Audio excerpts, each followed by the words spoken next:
In today's video, I'm going to show you how to add a diagram in Miro. Whether you're building a workflow, mapping ideas, or designing a process, diagrams are a powerful way to bring clarity to your digital workspace. Let's jump right in. Once you're inside your Miro board, look over to the left toolbar. This is where all your creative tools live. Find the icon that lets you add new elements and click on it. From the menu that appears, select Diagram. This is your starting point. Now, simply click anywhere on your canvas to place your diagram container. Think of this as the frame where your diagram will live.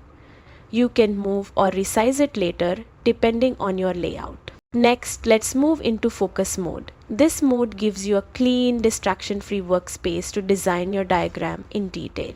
To enter it, double-click the diagram container or click the small focus icon on the toolbar. Once inside focus mode, you'll see the real magic, Miro AI. It can automatically generate complex diagrams for you in seconds.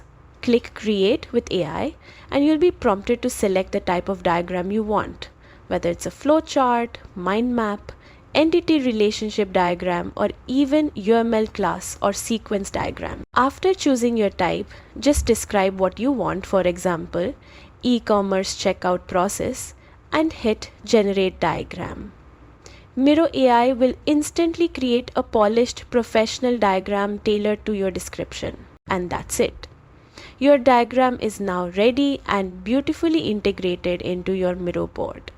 Whether you're brainstorming, planning, or presenting to a team, this feature saves time and keeps your ideas crystal clear.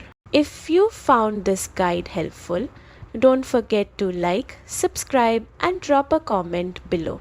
Let me know what type of diagrams you're creating next in Miro.